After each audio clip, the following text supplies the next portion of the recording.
नमस्कार, मैं नवल किशोर न्यूरोथेरेपिस्ट। आज हमारे साथ अभिषेक जी हैं और अभिषेक जी का ट्रीटमेंट जो है वो काफ़ी लंबे समय से चल रहा है और कुछ चीज़ों को लेकर हमने ट्रीटमेंट शुरुआत करी थी। तो अभिषेक जी, आपको जब ट्रीटमेंट शुरू करा था उस समय क्या-क्या दिक्कतें थी? मुझको डबल डिस्क, मल्टीपल डिस्क की शिकायत थी, जो डॉक्टर द्वारा बताया गया था। एक बीमारी जिसका नाम कॉर्डा-इकोनोमा सिंड्रोम, ये मुझे दिया गया था और डॉक्टर ने मुझे ये कहा था कि आप सर्जरी की तरफ जा रहे हैं। तो उस समय तक सुन कर के काफ़ी नर्वसनेस और काफ़ी घबराहट हुई कि ऐसा क्यों हो रहा है? ऐसी कोई चीज़ जो मेरे कंट्रोल में नहीं आ पा रही है और मेरे हाथ से निकल के चली जा रही है। उसके बाद दवाई सजेस्ट ना करते हुए मैंने इस चीज़ को थोड़ा अवॉइड किया और उसके बाद आपके द्वारा, नवल किशोर जी के द्वारा और राय जी के द्वारा दिए गए एफर्ट से तकरीबन 6 से 7 महीने का ये ट्रीटमेंट था, जिसमें मुझे अब जाकर के पूरा हर तरीके से बेटर महसूस हुआ है और जो मेरी जो प्रॉब्लम थी, उसमें भी काफ़ी हद तक रिलीफ हो गया। यानी कि इनकी वो समस्या थी जो स्पाइन लगभग टेढ़ी हो रही थी, थोड़ा-सा स्coliosis टाइप में था, जी। है ना? और डॉक्टर ये कहते हैं कि अगर ये समस्या बढ़ती है इन फ्यूचर में, तो ऐसे कंडीशन में हमें ऑपरेशन की भी ज़रूरत पड़ जाती है। और उस समय पर मेडिसिन का सहारा ना लेते हुए इन्होंने न्यूरोथेरेपी का ट्रीटमेंट कराया जी। और ट्रीटमेंट लंबा चला, लेकिन उस लंबे दौरान इनको अब स्पाइन से रिलेटेड जो समस्या उनको बोली थी, अब उसमें कुछ भी आपको ऐसा नहीं लगता है? उसमें किसी तरह का कोई नहीं है। पहले जैसे सेंसेशन होती थी स्टूल या यूरिन के मतलब तक मेरे को सेंसेशन रहती थी। बैठने-उठने में भी मुझे दिक्कत होने लगी थी और यूरिन जब पास होता था तो उसके बाद मुझे वो दिक्कत महसूस होती थी। आपके द्वारा और राजेश जी के द्वारा वो ट्रीटमेंट देने के बाद वो प्रॉब्लम बिल्कुल मेरे सामने हो गई है, बिल्कुल खत्म हो गई है जड़ से और अब काफ़ी सुधार। जी। ये जो स्coliosis जैसी कंडीशन होती है, ये लाइलाज बीमारी है। यानी कि अगर हम आप उसपे वो टर्म एक बार दोबारा से बताइए? क्वाड्रा-इकोनोमा सिंड्रोम। हाँ, क्वाडा इकोना सिंड्रोम जो है यानी कि लोअर उसमें अपर उसमें होता है, यानी कि जो लोअर आपकी स्पाइन है उस पार्ट पर ज़्यादा तंग करता है। क्योंकि जो क्वाडा इकोना जो पार्ट है वो हमारा स्पाइन का लास्ट भाग है।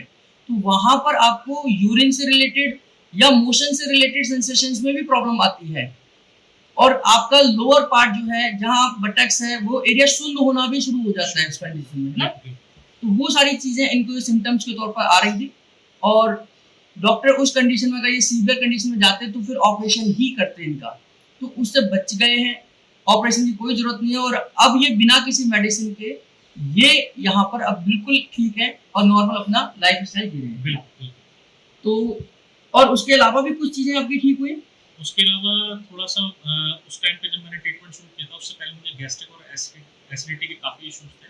उसपे भी काफ़ी हद तक कंट्रोल हो गया है और अभी भी ट्रीटमेंट उसका चल रहा है। लेकिन सबसे मेन प्रॉब्लम मेरी यही थी, इसी बीमारी को लेकर के थी। इस पे पूरी तरीके से मैं बोलूँगा कि 100% तक पूरा कंट्रोल हो चुका है और सेंसेशन का जो रहता था, जैसे पहले हफ्ते में 3-4 दिन रहता ही रहता था और ठंड में नहीं बैठा जा सकता था। एसी में बैठता था तो मैं सेक लगाता था, हॉट पैक लगाता था और कभी-कभी मैं हीट बेल्ट लगा कर के भी मुझे हो जाता था। कभी-कभी मैं रबिंग कराता था। यहाँ पे मैं हिमालय का एक आपको मैं बताता हूँ, एक आता था, बाम आता था, वो भी यूज़ करता था। उससे थोड़ा बहुत टाइम के लिए तो मुझे रिलीफ़ मिल जाता था, लेकिन पूरी तरह से रिलीफ़ नहीं होता था। लेकिन by the grace of God और नवल जी और राजेश जी की कृपा से ही मैं ये बोलूँगा कि मुझे इस बीमारी से निजात मिला है और पूरी तरह से मैं बिल्कुल स्वस्थ हूँ। देखिए, ये जो निजात है एक्चुअली क्या है, जब आप जैसी कंडीशन होती है, इसमें पेशेंस रखने की बहुत ज़रूरत है।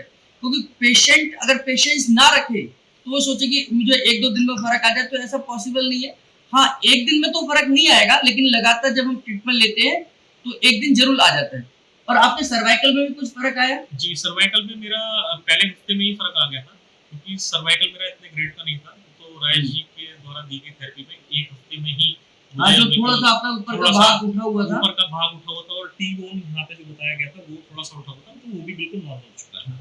और ये सब एक साथ ट्रीटमेंट चलता रहा और ये सब चीज़ें धीरे-धीरे फ़र्क आती जी, फ़र्क आता। यानी कि ऐसा है कि आपको अलग-अलग ट्रीटमेंट कराने की ज़रूरत नहीं है।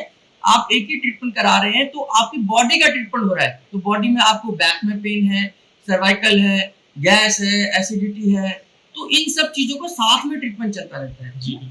तो आपने पेशेंसली ये ट्रीटमेंट कराया और हाँ, टाइम थोड़ा लगा है, लेकिन जैसे जैसे जितनी पुरानी बीमारियां होती हैं उतना ही थोड़ा टाइम लगता है लेकिन वो जड़ से खत्म जैसे खत्म हो जाता है। जैसे सर्वाइकल है वो हफ्ते भर में ठीक हो गया। बिल्कुल ये जो लाइलाज बीमारी थी जिसका इलाज ही नहीं है दुनिया में कहीं, उसका वो भी 100% वो भी ठीक हुई है, लेकिन थोड़ा टाइम के साथ हुई और अच्छा हुई है।